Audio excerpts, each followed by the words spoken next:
Hello and welcome to a brand new podcast sponsored by Touro University, where we're going to help you find a way to balance your Touro values with your chosen career.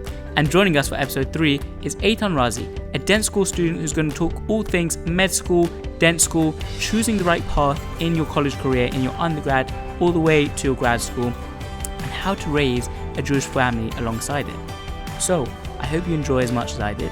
Enjoy. Ethan Razi, you're joining me here today in Landers College for Men. So I want to ask you, what are you doing here? I'm doing I'm in dental school right now. Uh-huh. Career in dentistry. Mm-hmm. So you want to give me a little background? Where were you before? Because I'm going to make the assumption that you were in Landers College for Men prior to you being here. Yes, you want the whole story? I do. All the way back? Yeah, all the way. You know what? Take me right to the beginning. Okay, beginning. I was born in Los Angeles.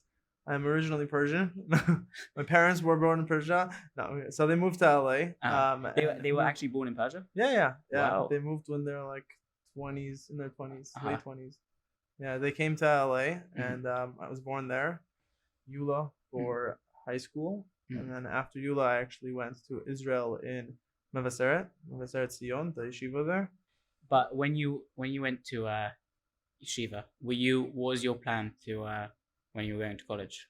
So you were planning to go to YU? Or? I applied to all the UCs, and UCs are like the main branch of colleges in California. I applied all over my first year. Didn't get into the place I wanted to. Applied while I was in Israel again to the UCs, and got into somewhere I wanted to go to the year before, but things have changed a little. When I was in yeshiva, I didn't really want to go to secular college as much. So I went to, I wanted to go to Landers/YU.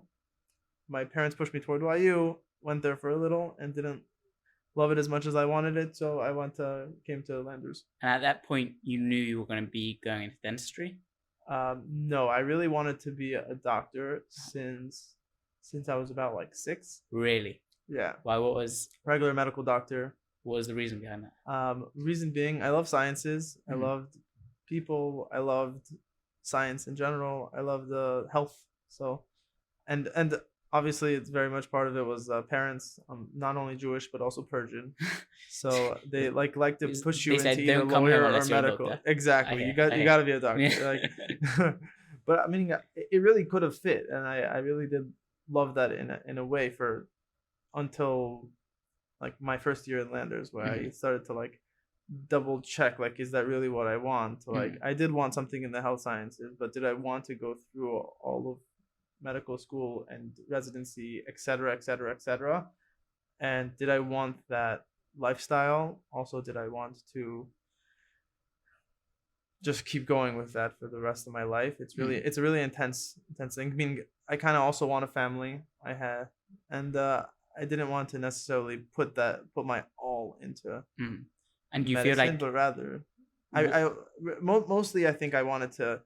I think it was too broad for me. Medicine is just like you have to be a doctor. You have to know everything, not only about the body, but about like everything that happens, and it was just too much for me. I thought like I switched into dentistry more because it was very slight. Like it's one track. It's one track mind. It's not just one track mind. It's like there's a specific range of what you need to know and what you should be a master at. I feel like in medicine, you don't really become the master of your field unless eventually you probably do, but in dentistry, you can just like master one subject or one area of the body. So explain to me the differences of like how you get like from, I assume you always start off in your undergrad doing pre-med or to an extent. Right. And then from there, what's the differing? After pre-med? Yeah.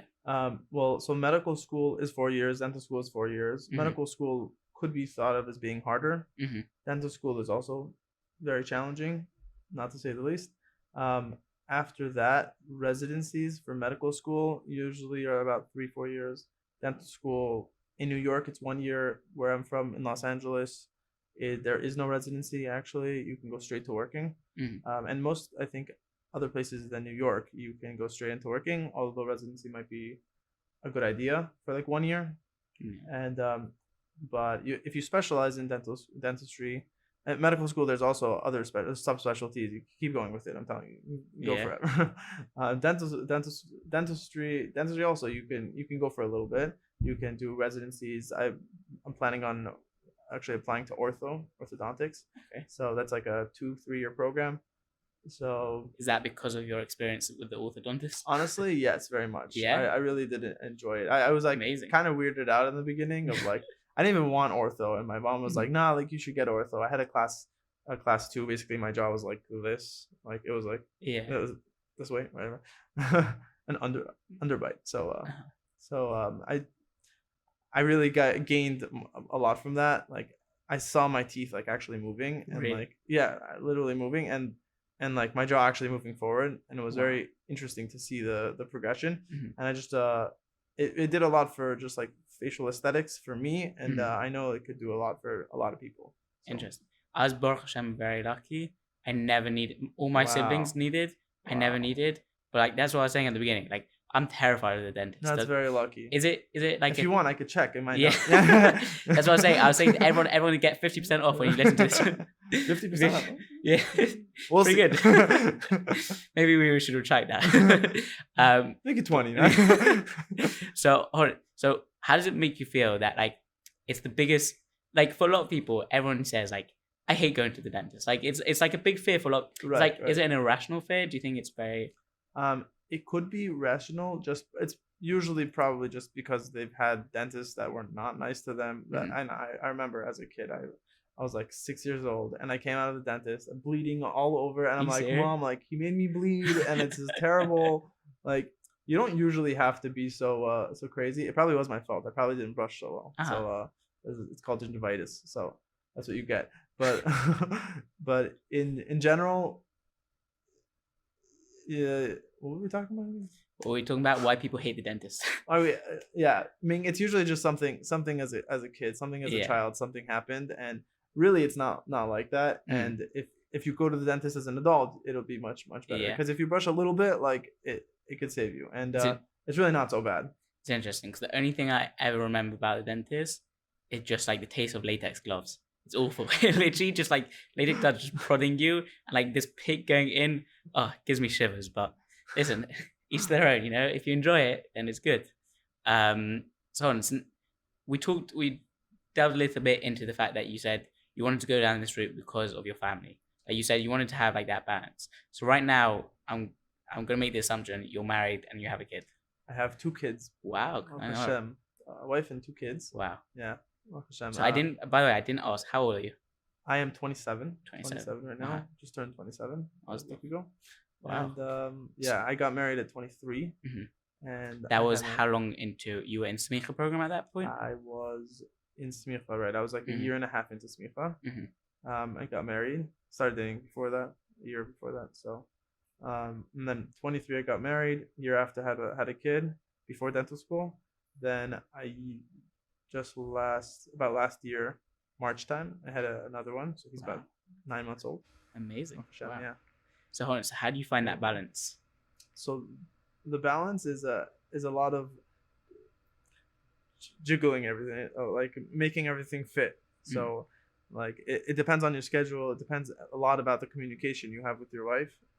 You really have to like work it out and work out if she's okay with that lifestyle, and you yourself are able to juggle the kids, the wife, your other obligations, your learning, your obviously dental school career, and there's a lot to the dental school career, and it's very time consuming, obviously, but as every career could be. So do you find that how do you say you yourself balance it? Like what do you like realistically, like to be able to spend time with the kids, to be able to spend time with your wife and do it and learn, like it's definitely difficult, and you really have to balance it. The key is to make like a schedule, and kind of try and follow the schedule. For example, just like to take you through my day, I'll wake up at around 5:30ish, go to a minyan. Yeah. That's intense. Dental school in Stonybrook starts at 8, and it's mandatory. You got to get there. Stonybrook is an hour away from here. Yeah. I live right here. So you have to get up really early. You have to daven, go to school, make the best of school. Don't just like when there's like breaks, you don't just like talk and you have to really be on your game. If you have a project to do, you have to do something. You got to do it. If you have homework, studying, tests, you got to do it. And usually it ends around about 5 o'clock p.m. After that, I'll come back in traffic, like 6:15ish. I'll be home around there. And how often that's are you where going in, by the way? What? How often do you go in? You go in every day? Every day. During COVID, obviously not, Yeah. but nowadays it's every day. Wow. And so you come back 6:15. That's real family time. 6:15 to when the kids go to sleep. You're not doing any work. You are fully with the family, playing with the kids, putting them to sleep, with the wife, everything. So Wow. and then you have to make some time to learn. So I was going to ask, where does that come in? So that's I have an official seder from 9 to 10. That's my seder during dental school. And I know people that aren't married and like they could learn 2-3 hours a day, and like it just depends on the schedule and what you're doing in dental school. If you're doing extra things in dental school, like right now I'm doing some research, so like I do have to spend more time in school. Like sometimes I'll go in on Sundays and etc. So, but after that, after like the family time that you have, like I'll go to yeshiva around 9, and then from like around 9 to 10 I'll learn Marv at 10, and come back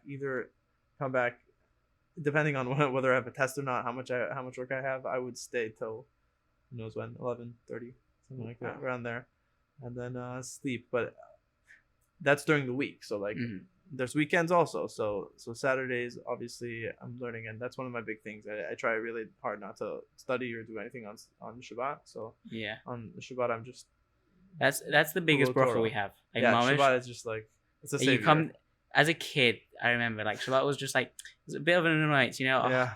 How can I get now? I literally I chalish it. It's schmuck, you know? The best. Like, you get to actually you can't even live without it. Yeah.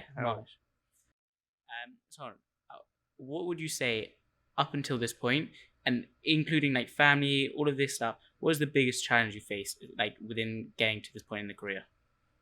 Getting to this career, just being on top of my game, meaning every step has its own challenges. So like when you get married, it's its own challenges, balancing that with learning, and then at the same time you have to apply, but while doing smicha and while actually trying to chazer and really remember everything that you're learning. And then after smicha, so then you're in dental school. Dental school itself is like just terribly hard. You have to pound studying, and you have to study, but at the same time balance the kids and the wife, and make sure nobody's upset, and make sure you're also a little bit learning. You know, you're like being on top of your game on every aspect. How do you stay like mentally okay? Like honestly, I don't know. I wonder. I don't know.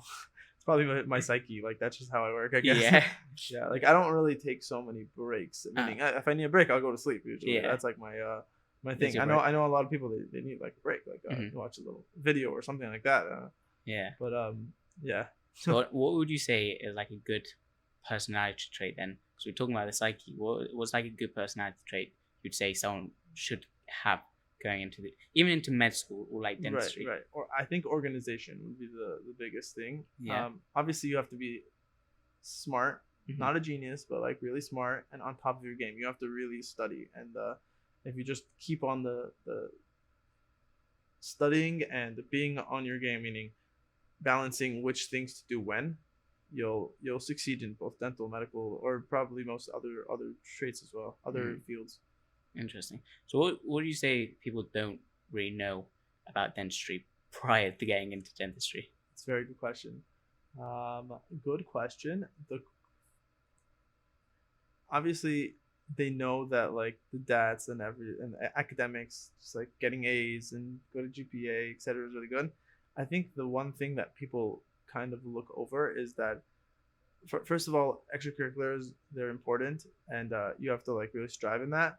But just after all the application is sent, the interviews you get is probably the most important part, because you can get 6 interviews. If you suck at the interview, you're done. Like you have to be personable, and that person being personable just will it'll lead you to good healthcare because you're talking to patients all day. You have to be communicating the right way, and if you're not, you're done.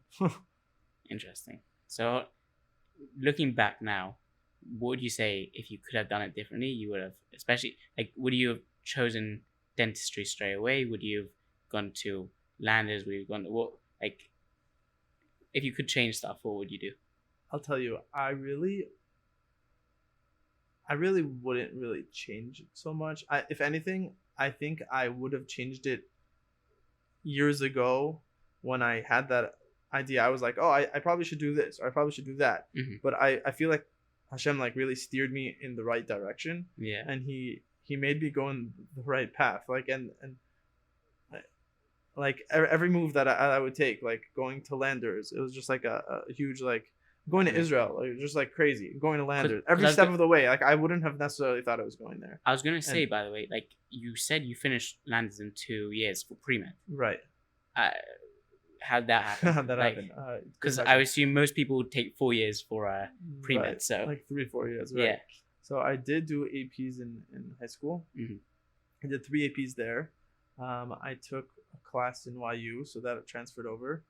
I took summers as well. So during the summers, I took classes in the first summer I was here, the second summer, and then I took another 2 classes afterward just because I needed it for my application. Did Israel count towards it, or your credits from Israel pretty much didn't matter at that point because you had so many? It counted a lot actually for college because in Landers you need a certain amount of credits to finish. So those were all Israel credits. Really? I also went a second year in Israel. I went Shana Bet, so that Shana Bet also is taken. I think half the year is taken. I think you get for 2 years you get 48 credits, I believe. Right, so, right. Which is pretty epic. Like, right, that's crazy. Yeah. I feel like I can almost be finished in like a couple months or like a couple semesters, and it's like, amazing. Landers there's great things. Toro's great. What's the best career advice you've been given, or like who like? Have you given advice, or like has someone given you the advice, or like what do you say in dentistry specifically, or in dentistry? If you're not in dentistry, I think the best advice, because a lot of people, and I've seen I'm hearing Landers a lot, and people are deciding where to go and what to do. Just the best thing to do is what you like and strive at, because if you don't love your job, or at least like it and then love it later, it'll be like you're just working every day. This is who wants to work every day. If you want to like get up out of bed and like really enjoy your day and like feel like you're not working every day, that's the best thing. So just pick what you like. Do you feel like you're doing that? Yeah Yes, for sure. That's incredible. What's the worst advice then you've been given? That's even harder. You don't have to say who gave it to you.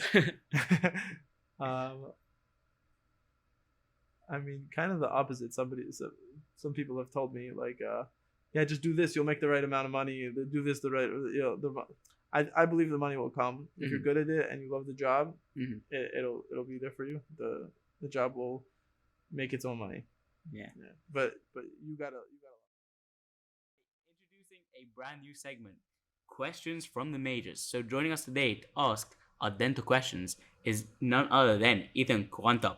I said it right, hopefully, so come on in. Come and join us, Ethan. Thank you, Avi. Okay. You said it perfect. Thank you. I tried. All right. So we're going to pass it on to Ethan. Take it away. Awesome. Thank you. Hey, Ethan. Hey, Ethan. My name's Ethan. How'd you Inception get that? going on here. So I guess the first question I have is, how did you prepare for the dental test, the DAT? So the DAT, it was many years ago, probably about 5-ish years ago for me. Maybe 4, 5. So first of all, you're gonna have to not just focus on one material to do, like one study material. I would go to different things. So I remember I used like different videos, Chad's videos. I started off with this Ari's bootcamp thing. He like gave me a whole study guide how to do it. Just make a study guide for yourself. That's very important. Make a study guide. Go online, find out what works for you. Study each section. Study study each section. Study definitely, obviously the bio and all the sciences are very important. You're gonna have to really remember a lot of material for that. And the DAT Destroyer I also very much recommend. DAT Destroyer, just go pound that. It's very, very, very good. It has a bunch of questions that you're gonna need to know. Did you think that like different I guess study materials are better for different subjects or? Right. So personally, I don't know all of them, but I used Ari's bootcamp for like they had this thing for the PAT section. There's something for Okay. perceptual abilities. So that I used only that. I just kept doing questions, questions, and questions.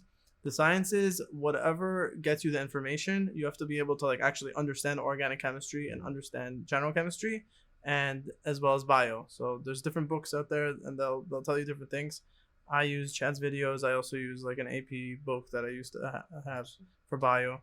And then definitely do the Data Destroyer. I think the Data Destroyer also, that and other books as well. Just like practice questions are very important, because even if you understand the material, you have to be able to actually To do do that. the practice Right. question, right? Do questions so that you get good at doing them, timely in a timely manner.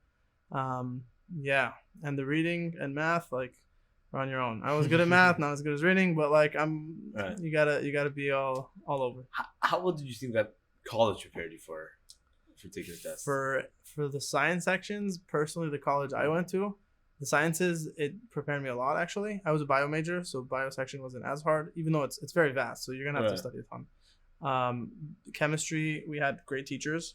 Chemistry, organic chemistry, great teachers. The PAT, you're just gonna have to do that yourself. You're gonna have to. It's just like almost a Practice. natural thing, and then Right. practice. Keep practicing. You could definitely get better. And English and English, actually, my college landers helped me a lot.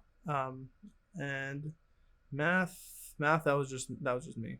It just matters on who you are. I didn't even take a math class in college. wow. I did Okay. AP'd out. Yeah, So you didn't have to study much for it. I didn't study much for the math and science English. Cool. Yeah. So, I mean, you said like your college, I guess it helped you a lot for a lot of things. How instrumental do you think academic advisors, all these resources were to help you getting into colleges Right. and helping you with the application process? At Landers, I remember there was Turo, I think in general, but especially Landers, Dr. Shinar, shout out to her. Dr. Shinar helped me a lot. She was the medical and dental school advisor, and she took me step by step. She like figured out like what I want to do medical when I was having like a little trouble medical, maybe dental, so that she like gave me some guidance into that. As well as she helped me on the application. She like went over everything and made sure everything was she's right. into it. She's very, very into it. Wow. Definitely use her as much as you can. And yeah, so very Okay. helpful. You definitely need that. Awesome. And I think that's a big plus for Right. Turo in general. They have great advisors. Yeah. Awesome. Okay. So I mean, I guess we should go through like the process in a way. So, I mean, to getting into dental school, dental schools, they want to see other things. So what about like internships and research and all these things? Did you have any experience with that?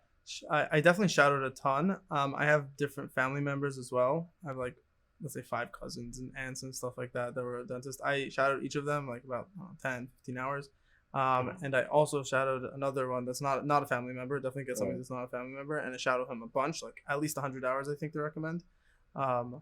And that really just helps you get into the field, see if you even like it, and then after that, really teach you about how everything works. And you were able to really like see different, I guess, skills. Yeah, different skills, different procedures. You learn a lot about it even before getting into dental school. As well as research. I also did research. Research very much looks very good. So if you can get a research program, it will be very good for you. Okay. And I know like Turo has a ton of different staff that can do it. I know I have cousins and everything. I think here we have like a research lab too. Right, they have a research lab here also, right? Okay. Yeah, so awesome.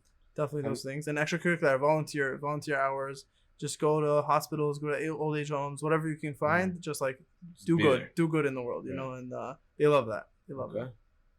Awesome. So, I guess working at these clinics, you said, or different offices, they give you like different skills. What skill do you think, or talents, or do you think that dental schools are most wanting to see?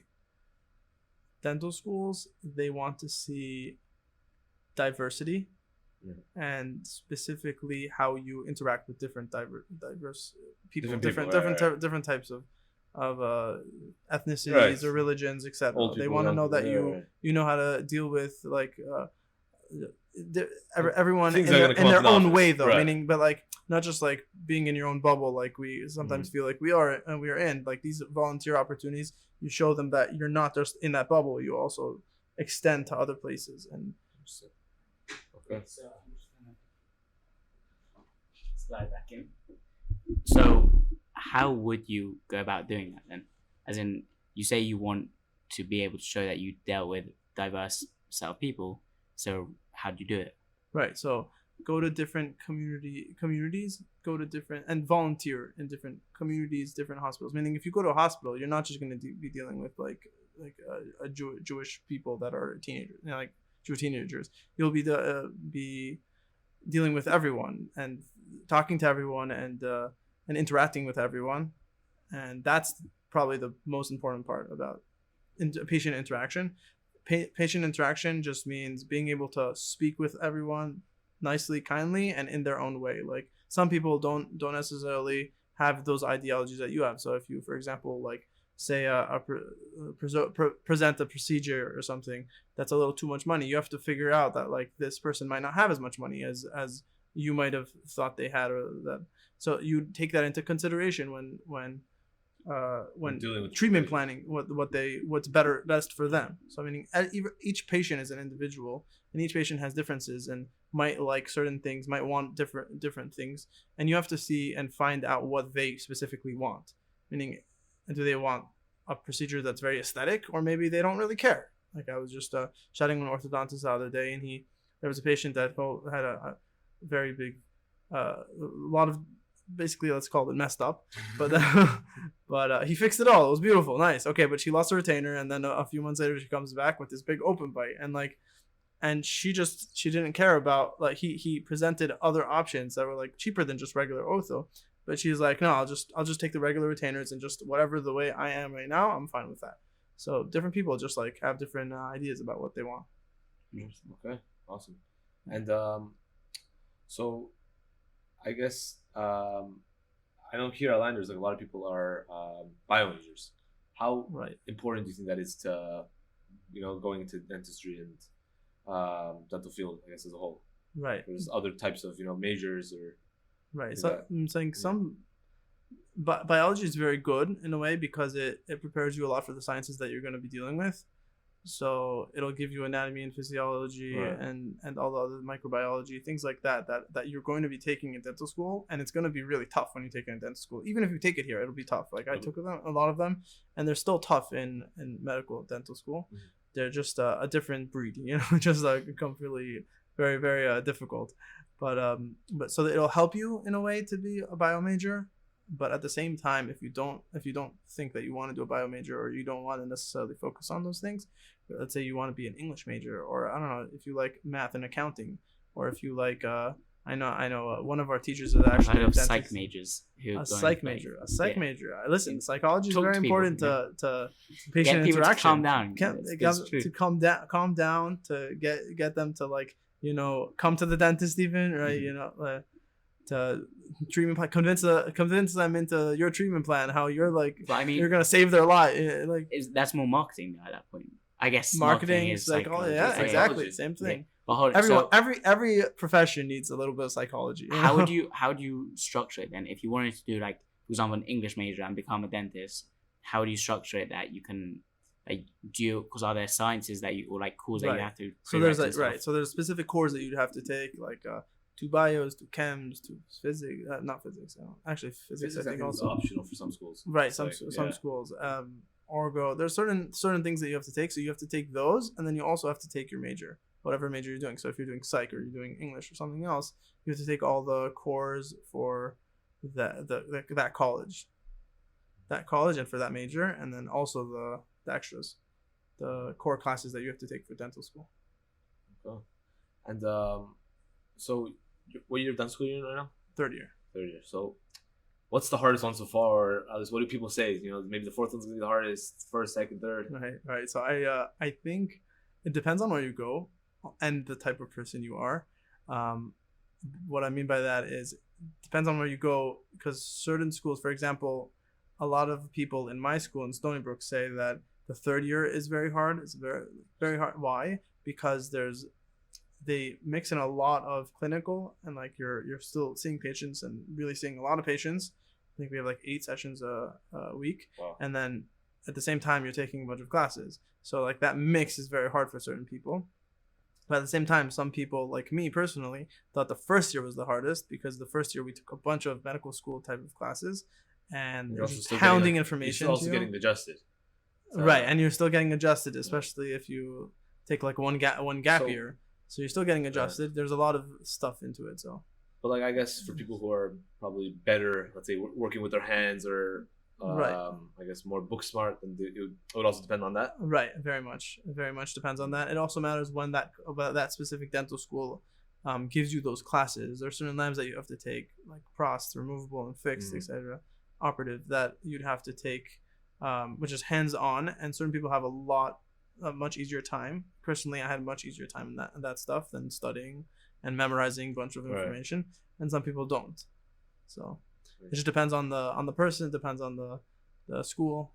So, and also, what's, I guess, typically, like, within 4 years is the progression of, what you're going to be doing in dental school. So, like, I guess you mentioned the first year is a lot of like medical school type classes. Right. So what happens, second, third, Right. fourth year? Generally, they'll tell you that the first 2 years is very, very course oriented. A lot of lectures and a lot of different materials that you have to understand. Different subjects, all the general biologies and like microbiology, physiology, anatomy, etc. And then and they also build on to the dental like lectures that you have to know and go through. And then there is the second 2 years, which is more based on clinical patient interaction and actually treating patients, treatment planning, right? Exactly. So that's the general gist of dental schools. But like which classes you take when, etc., that depends on which dental school you go to. I'm sure there's also a lot of, like, I guess, customization, if you will, right, within everybody's schedule. What do you mean? I'm saying like different classes you want to take, when you take them, how you take them. I feel like so dental schools usually, I think they like tell you which classes you have to take when. Maybe in the 4th year there's some like optional or like extracurricular type of classes that you choose which one you want to take or not. Whether it's like ortho, whether it's like perio, whether other different fields. That's like dentistry. I guess that probably also like helps you choose if a person wants to go into specializing. Right. Either they choose, or it looks good on an application after you already chose. Okay. Awesome. Yeah. Thank you so much. You're very welcome. Thank you for all the questions. So we're gonna delve more into the from kite side of things. Okay, got it. Explain, especially coming out of yeshiva, going into Landers. Baruch Hashem, we are in a decent like bubble to an extent that we have yeshiva, and like we have college. So it's like you feel like you're okay. You step out into the secular world. What's the first thing that's like most surprising about being in the secular world? Most surprising. So when you go in, for example, I went into school, because it matters when you start. So some like accountants I know, they get into January. So January is the winter. Mm-hmm. So people are still sneeze. Mm-hmm. But I started in like August, so it was like smack in the middle of the summer. Okay. So people aren't always dressed as sneezely as you'd like, and that's definitely a challenge. And even if you're married, it's just not good to see, I guess. So, how do you deal with that? What do you do? Work on Shmir Sinayim. That's one. Yeah. And I tell you, you probably in general you'll get used to it. You'll get used to seeing or looking away, or just being around it and not having it affect you so much. Do you think obviously getting married is very, very important for that too? For sure, sure, 100%. Do you think that aside from all these, there are other things about entering into secular world? Do you think dentistry itself is like from profession, like as in it's sustainable for being from, and of course. You see it from all the dentists out there. Yeah, it's one of the popular fields. It's like medicine, lawyer, dentist, accounting. It's one of the fields. It's very good. Just time wise, family wise, you'll be able to work a 8 to 5 job, maybe less. Maybe you'll get a day off to learn, etc. It's a good parnasa. It's definitely good enough to pay school tuition, etc. But it's definitely it's also very rewarding. You really love it. Just not from kite wise, just like Like it's a great profession to see people with a good smile or to help people just be healthy and understand oral health is very important for just health in general. Sure. People take off more days from work from oral health more than any other Really? day. Yeah, that's actually a thing. Yeah. I'm So too scared to there go are to the studies like dentist that. to Nah, you even should if go. I'm in You should come. 50% off, right? For you, it's free. Oh, there we go, on camera. All right, would you say though there are challenges in like from kite-wise being in dentistry, or do you think it's one of those that is just pretty much nothing? There are definitely challenges. Shabbos is a big challenge. I know residencies. Some of them want you to work on Shabbos. Some of them, even if you're working on Friday, they'll go into Shabbos. So that's definitely How a do you thing get to around think that? about. There are Shomer Shabbat ones, Shomer Shabbos residencies. So generally, you'll just like want to pick one of those, apply to those, pick one of those. That's definitely Wait, they're important. Darko Shomer Shabbos, or they happen to be not on Shabbos? I mean, some of them are Shomer Shabbos. They just don't work on Shabbos. Some of them, Amazing. they're run by Jews. Some of them they'll give you Shabbos off and you don't have to go. Sometimes you could work on. I mean, even if you don't do a Shomer Shabbos one, you could try and we'll go your way through. Like ask somebody else to cover for you while you cover their days. Obviously, people want to be off on Saturdays, but you could always try and work it off, work it out. Okay. What would you say are three like of your top like basically things to live by for like staying firm within like the workplace and like school and all of this? Do you have three? Yeah, I think so. So I'll tell you. Very important is to learn every day. Very important, because when you learn every day, you have that sense of you know where your roots are. You and learning in general just like keeps you grounded to be in a certain place. Davening also. The only way you get anywhere is davening. Hashem, He runs the world. I'm telling you, you have a test. You should be davening for it. You should be learning. You should study for it. But like, you do your shadless, but at the end of the day, Hashem's who runs the world, and they're like tests where I thought I'd like literally fail, and somehow I like daven for it. I get the right questions and get an A. It's like literally thank God, it's miracles. Nisim every day. This is what I was saying. Like they open Nisim at that point. Every day. You know you're gonna fail, and you get an A back in the mail. And lastly, I think it's very important. I was telling you that I don't study on Shabbos, secular studies. I think that's just very important. I know like a lot of my friends actually started doing that, and to have that one day of like just mental like it just gives you a sanity, just gives you like a mental health, like where what's really not just what's important, but like what's like a family time to just relax and be with your family, be in shul, be a regular human being. That's great. And then you got any other advice? Other advice: do what you like. Do what you like. Because we were going to say people who are going down the same path as you. I know you're saying do what you like. Do you have advice for these guys specifically who are going? What would you say is the best step to get? I guess a lot of the guys aren't going to be able to do APs in high school because they're most likely going to be out of it. But I mean, if you are still in high school, obviously try to do it. But I would say also take your time. I don't know if you're do well in school, try and get as many A's as you can. Really learn the materials. You're gonna be having. You have to take the DATs. You have to. Then it's just built off that. Like everything just keeps going and going.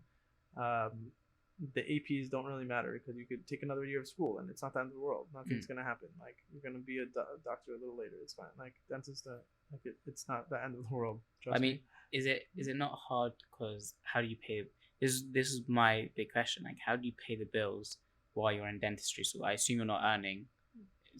Right. I'm not earning. I mean, first of all, there's loans. So like, I have a friend that has is married to somebody else in dental school as well, and the two dental school students, and they're making it. Why? Because so they take some loans. If they get help, they get help, but really they're probably just taking loans, and the loans are there. I'm not recommending to take as many loans as you can, but you do what you do, and if parents are there to help, parents are there to help. If not, and my wife personally, thank God, she started working about 2.5 years ago. Amazing.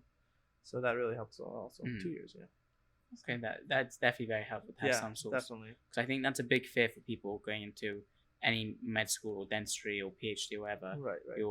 you have no panos for like 7 years. Right. So it's, I mean, not 7 years. Really, it's just 4 years because after that you have residency. Residency usually pays. So the residency that pays that'll pay for your like at least your living expenses. It probably wouldn't pay off the loans, but eventually you'll make it off, and it'll be okay. It's definitely a good life though. Yeah. Thank God.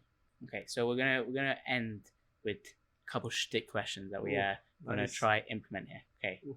so if you could be a fly on the wall watching two people, they can be at any point in history. It could be alive still, not alive. I'd obviously go for Churchill, and I don't know who else he would. I'd like go to like Avram and Yitzhak, like how they learn. Okay, like, now I feel bad for not going with that answer. I hear it. Like maybe like Moshe Rabbeinu and Yeshua. Yeah. I've always wanted to know, like, I wanted to ask Yitzhak, like, how you like okay going up to the arcade? Like, I just want like is everything okay? Like, I just want to know. Okay, so you'd say, I guess you have to work on your Muna. Yeah, I'm other, yeah. We all do. Don't worry. So you'd go for Avram Yitzhak? Avram Yitzhak, maybe Moshe and Yeshua. What do you want them to be talking about? I just want to know how they learn. Yeah, I hear. Yeah, like what's the deal? Like, what's the difference between them and us? They have the Gemara about Moshe seeing Rabbi Akiva. So apparently it's different the way they learned that. I would love to see what they do. Do you think we'd even be able to understand it? I mean, I'd like to hear it. Maybe we understand it. Oh, this is true. Probably. Why not? So the other thing we wanted to know is, throwing out all your ideological and halachic issues, what would you say would be like your dream job and location, and practically how would you be able to get there? Interesting. Like, pretend, let's say you're not Jewish, you have no worries at all. Chas v'shalom, obviously, but we're saying, let's say that you could do anything you wanted. Do anything I wanted. What would I do? I would not be an astronaut because I feel like that would be really scary. By the I'd way, be so scared. Low key, that is terrifying. And also, how do you do anything Jewish like up there? Like, there's no such thing as Zaman. Like, that's a good question. They have shilas about that. Yeah, I've heard, but like, how does it? Crazy. It doesn't make sense to me. I don't know. Like, I don't know. But I just personally going up, like I can't go up to like buildings and look down. It's just scary. Yeah. No, not really. No. Okay, so definitely not an astronaut. But I feel like it'd be like a brain surgeon or like a heart surgeon or something like really crazy. I just think it's just cool, like really putting someone up and like actually being able to do something to help. Something like that. I always say to be a heart surgeon, you always either got to be like one level of a psychopath, because to be able to like a surgeon, as in to just cut someone open, like see their insides. I don't know. I heard from my dean that actually the first time you open somebody up is like the craziest thing ever, but then after that you're like okay with it. Yeah, no, there's a reason I'm going into psychology. I don't want to be touching anyone like that. That's Can I ask you what your dream job would be? My dream job would be, aside from halacha. That's a great question. Do you know what's funny? I always used to say as a kid, I want to be a librarian. I don't know why. I used to like pound books. Okay. And like, as soon as I was like 14 or 15, I was like, yeah, I don't want to be doing that. Like I always used to say it. I was like, yeah, this dream job, you sit in a chair and like read all day. Like, yeah, definitely in that sense, yeah. But I was like, so into it, and yeah, as soon as you realize you're not a 90-year-old woman, then it's like slight issues there. But you know, so the other thing, this is a very random question. Okay, I know you've been excited for this question. If in your college campus or wherever you are, where would you say is the best place to take someone on a shidduch date? On a shidduch date. So let me get this straight. You're taking a shidduch date to your campus. Yeah. Where's a good spot? Where's a good spot? Like you showing her like all the dentistry tools, like what you like you're proposing there. You get down. You have the thing that is suction big. It's very interesting. Truthfully, I don't like just go roaming around Stonybrook. No. But I'll tell you, I think there are places like we had a white coat ceremony by like these nice beautiful fountains. What do you say it was? The white house. A white coat ceremony. Medicine and dental school, they get like this white coat. To be, you know, like the white. Is coat that like when people doctors graduate wear? and they throw off? So Kind of like that, but it happens in like your first or second year, Mm-hmm. and you get it to like start clinic, like you're starting to see patients. So during that we were on this like beautiful fields with all it's like fountains and stuff. It's a nice place. I have no idea what it's called, but you could look it up on Stonybrook. Beautiful city also. Yeah. Yeah. What? So Stonybrook is in New York. It's in Long Island, deep into Long Island. Yeah, I still do About not an know hour my geography of this place, but Yeah, it's okay. You're from Canada. It's fine. I'm definitely what you call an out towner. Yeah, I've been here for like almost 10 years, 7 years or something like that. Yeah, So I don't know. you don't know how to do that. Okay, Ethan, this was so interesting. I hope everyone learned as much as I did. Like, I really enjoyed this. You can, I guess, if you have any questions, I guess you can reach out to me and I can put you in touch with Ethan. We'll definitely be giving you the 50% off. And then, yeah, I hope you enjoyed this and have a good one.